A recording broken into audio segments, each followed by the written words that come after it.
गुरु गोविंद तो खड़े काके लागू पाए। गुरु गोविंद तो खड़े काके लागू पाए। बलिहारी गुरु आपने गोविंद दियो बताए। कबीरा गोविंद दियो बताए।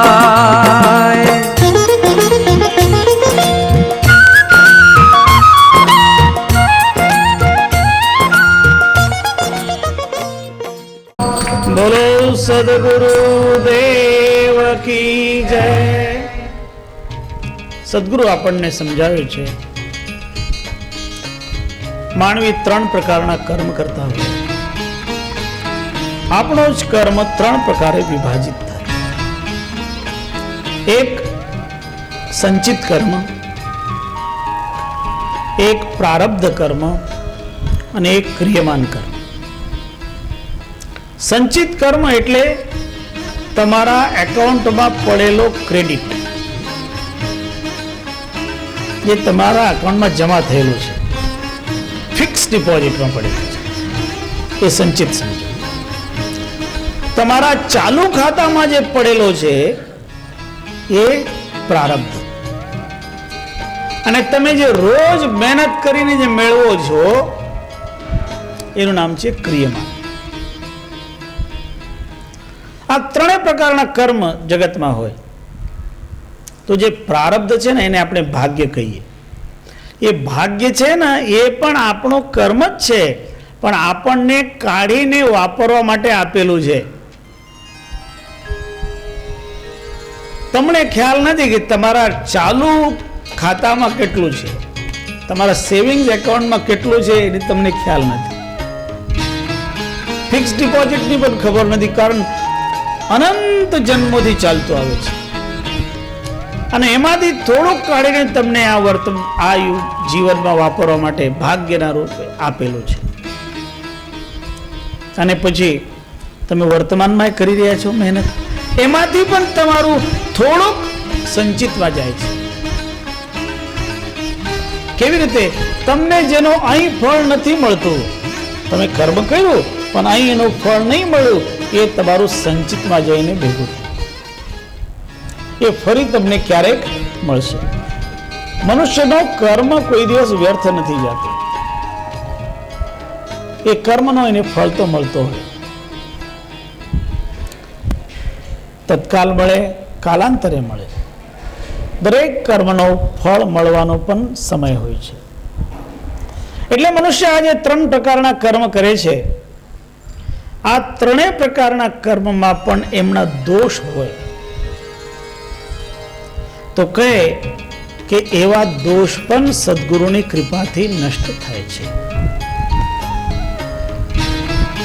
સંચિતમ વર્તમાનમ ચેત આગામિકમ ચ કર્મયત તદ્ધિ ધ્યાન બલાદેવ સમગ્રમ પ્રવિલીયતે। એવો કર્મ દોષ પણ એનો મટી જાય અને સદગુરુની કૃપાથી ધ્યાન યોગને પ્રાપ્ત કરીને મુક્તિને પ્રાપ્ત કરે છે। ત્રિવિધમ કથિતમ કર્મ ચોત્તમમ મધ્યમાધમે ત્રયાણામ વાસના ત્યક્ત્વા સદા ધ્યાનમ પ્રધારે। આજે ત્રણ પ્રકારના કર્મ કયા છે, એ ત્રણ પ્રકારના કર્મ સિવાય પણ માનવી જે વર્તમાનમાં કર્મ કરતા હોય એના પણ ત્રણ પ્રકાર થાય છે, ઉત્તમ, મધ્યમ અને અધમ। એના પણ જુદા જુદા વાસનાઓ છે, જુદી જુદી ઈચ્છાઓ છે, જુદી જુદી ભાવનાઓ છે। કોઈની ઉત્તમ ભાવના હોય, ઉત્તમ ભાવના કરનારને કર્મનો ઉત્તમ ફલ મળે।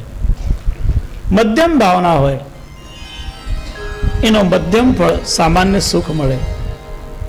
નિકૃષ્ટ ભાવના હોય તો દુઃખ મળે। એટલે આ ત્રણ પ્રકારની જે વાસનાઓ છે એ વાસનાઓનો ત્યાગ કરીને સદગુરુના શરણમાં આવીને સદગુરુ પાસેથી ધ્યાન યોગ મેળવે તો એ આ કર્મના બંધનમાંથી મુક્ત થઈ જાય છે। સદગુરુ કહે કે જે ધ્યાન યોગમાં એક વખત મગન થઈ ગયા, સદગુરુની કૃપા પ્રાપ્ત થઈ, પછી એને આ પૂર્વની બધી જે કામનાઓ છે, અપેક્ષાઓ છે, એ બધી એની શાંત થઈ જાય છે. કારણ જેને જ્ઞાન થયું એને જે વ્યર્થની વસ્તુઓ હોય એમાં આસક્તિ નથી હોતી. એટલે પછી એને કોઈ સ્વર્ગલોકની આકાંક્ષા પણ નથી રહેતી. નકાંક્ષા સ્વર્ગલોકેશુ મુક્તૌનાપી મનોરથ નકાંક્ષા દાન પુણ્યેષુ યસ્ય ભક્ત સચોત્તમ. એવો ઉત્તમ ભક્ત જે બને પછી એને સ્વર્ગની કામના નથી. જે ઉત્તમ ભક્ત ભક્તિમાં નિરંતર રમમાન રહે એ તો મોક્ષની પણ કામના નહીં રાખે. અહીં સુધી કે દાન પુણ્ય આદિનું જે ફળ છે એ ફળની પણ એને કામના નહીં હોય. અને એવો જે ભક્ત છે એ ઉત્તમ ભક્ત કહે. સર્વાશયમ ચ ત્યક્ત્વાયો જીત્વા વાક્કાય માનસમ સચ ધ્યાન રતો ભૂત્વા દુઃખાતીતમ સુખમ લભે. સંપૂર્ણ આશાઓનો ત્યાગ કરે, મન વચન અને કર્મથી જાગૃત થતા વિવેકી બનીને જે ધ્યાનમાં રમમાન થાય એના જીવનના બધા દુઃખ દૂર થઈ જાય અને એને પરમ સુખની ઉપલબ્ધિ થાય છે. એટલે મન વચન અને કર્મથી પવિત્ર થવાનું, અને આ બધું થવા માટે, પવિત્રતા મેળવવા માટે સદગુરુએ પછી જે જ્ઞાન સિંધુનો મંથન કરવાનું કહ્યું છે, સંક્ષેપમાં આપણે એનો વિચાર કરીશું. આ તો બહુ વિસ્તૃત વિચાર છે, પણ આપણે એને સંક્ષેપમાં લેવાનું છે. આજે આપણા કાર્યક્રમની પૂર્ણાહુતિ કરવાની છે, એટલે આ બધા સંક્ષેપમાં બધું લઈ રહ્યા છે. સદગુરુ કબીર સાહેબે આપણને સમુદ્ર મંથન કરવાનું કહ્યું છે. પુરાણોમાં પણ સમુદ્ર મંથનની કથા આવે છે. એમાં એક બાજુ દેવતાઓ અને એક બાજુ દાનવો અને મંદરાચલ પર્વત અને ક્ષીરસાગરનું મંથન, અને એમાં એક દોરડું જોઈએ તો બીજું કોઈ દોરડું ભેળ નહીં થાય, એટલે એવું દોરડું વાસુકી રૂપી સપ દોરડું બન્યા. અને પછી એનાથી દોહન કરવામાં આવ્યું. પછી એનામાંથી 14 રત્નો મળ્યા. અને એ જે 14 રત્નો મળ્યા ને એમાં જે છેલ્લું રત્ન નીકળ્યું ને એ હતું ઝેર. એ વિષરૂપ રત્ન મળ્યું. અને વિષરૂપી રત્ન કોણે લીધું? શિવજીએ લીધું. જગતમાં વિષ કોઈ પચાવવું હોય ને તો કોઈ મહાત્મા હોય તો વિષ પણ પચાવે. આ જગતમાં જે વિષ કયું તો એ નિંદા સ્તુતિ આદુ જે છે ને એ વિષ જ છે, એને પણ પચાવવાનું. તો ત્યારે એ સમુદ્ર મંથન દેવતાઓએ કર્યું ને એમનો આશય શું હતો? અમૃત મેળવવાનો. અમૃત મેળવવા માટે કર્યું. અહીં સદગુરુએ આપણને પણ સમુદ્ર મંથન કરવાનું કહ્યું છે. પણ એ જે મંથન છે એ જ્ઞાન સિંધુનું મંથન, શબ્દ સિંધુનું મંથન છે. મંથનાત શબ્દ સિંધુશ્ચ લભંતે ધ્યાનિનો જના ચતુર્દશૈવ રત્નાની ભો ધર્મિસ્તાન્યપી શૃણુ. હે ધર્મદાસજી, તમને મેં 14 પાપ કર્મો કહ્યા, જેનો મેં તમને ત્યાગ કરવાનું કહ્યું. અને એના ત્યાગ કરનારા સદગુરુના શરણમાં આવે તો સદગુરુની કૃપાથી એમનું કલ્યાણ થાય. સદગુરુના શરણમાં આવીને સદગુરુના શબ્દનો જે મંથન કરે એને 14 રત્નો પ્રાપ્ત થાય. અને કયા કયા 14 રત્નો છે એ હું તમને સમજાવું છું. આ 14 રત્નો મેળવવા માટે જે શબ્દ સિંધુનું મંથન કરવું પડે એની તૈયારી કેવી રીતે કરવાની એ સદગુરુ સમજાવી રહ્યા છે. જ્ઞાન યોગો હઠશ્ચૈવ શબ્દ સિંધોશ્ચ દ્વૌ તટૌ. કે જે શબ્દ સિંધુ છે એના 2 કાંઠા. કયા 2 કિનારા છે? એક બાજુ જ્ઞાન યોગ છે અને એક બાજુ હઠયોગ છે. એ 2 યોગો બે કિનારા છે અને એમાં જલ છે. શબ્દ સિંધુમાં એ જલ કયું? પ્રેમ ભક્તિર જલમ. પ્રેમ ભક્તિ, ભક્તિ યોગ એમાં જલ બની જાય છે. અને જે એ જલની જે ઊંડાઈ છે, એ જલની ખૂબ ઊંડો જલ, એ ઊંડાઈ શું છે? તો એમાં સ્નેહ એ ઊંડાઈ છે. તસ્ય સ્નેહસ્ત્વગાધતા. જ્ઞાન અને યોગના તટવાળા સમુદ્રમાં ભક્તિરૂપી જલ ભરેલો હોય છે અને એમાં સ્નેહ પ્રીતિ. સુરતિર નિરતિશ્ચૈવ યુર્મય કથિતા બુધૈ.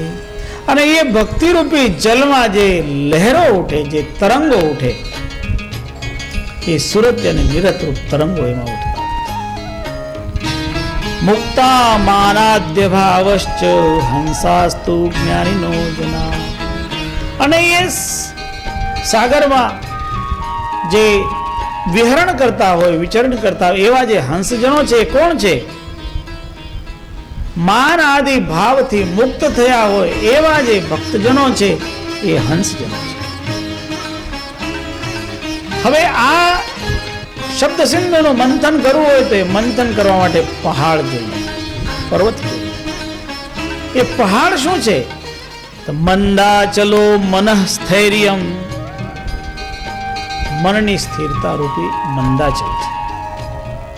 શબ્દ સિંધુનું મંથન કરવું હોય તો મન સ્થિર રાખવાનું. ચંચલ મન દ્વારા શબ્દ સિંધુનું સંધાન નહીં થાય. અને પછી એનો દોરડું, એને વલવવા માટે જે દોરડું જોઈએ, જે સમુદ્ર મંથનમાં વાસુકી નાગ હતો, ફણધર હતો, અહીં શું છે કહે? ફણિકસ્તુ સુધીરતા. અહીં ધૈર્ય છે, ધૈર્ય રૂપી વાસુકી શેષનાગ અહીં. અને સારાસાર પ્રબોધાસ ત્રિદશાસ્તુ વિવેકિનઃ. જેને આ શબ્દ સિંધુનું મંથન કરવા વાળા જે દેવતાઓ છે એ કોણ છે? તો કે સાર અસાર પ્રબોધ જેમને જીવનમાં મેળવ્યું છે એવા જે વિવેકીઓ છે એ દેવતાઓ છે. એટલે જીવનમાં વિવેકી બને. અને એમને જે લાભ થાય છે એ લાભ છે તેષામ તો પ્રથમમ પ્રાપ્તા લક્ષ્મી. સૌથી પહેલા જે રત્ન નીકળે સમુદ્રમાંથી એનું નામ હતું લક્ષ્મી. અને લક્ષ્મી કોણે આપી? વિષ્ણુ ભગવાન. તો એ લક્ષ્મી રૂપ રત્ન એમાંથી નીકળે. તો આ શબ્દ સિંધુના મંથનમાંથી જે રત્ન નીકળે એ કયો? કે આમાં જે રત્ન નીકળે એનું નામ છે નામમાં પ્રેમ, નામ રતિ. સદગુરુના નામમાં જે પ્રીતિ છે એ શુભ પ્રીતિ રૂપ લક્ષ્મી છે. બીજું રત્ન નીકળ્યું એનું નામ હતું કૌસ્તુભ. અહીં શબ્દ સિંધુના મંથનમાંથી બીજું રત્ન નીકળે કૌસ્તુભસ્તુ સુદયા.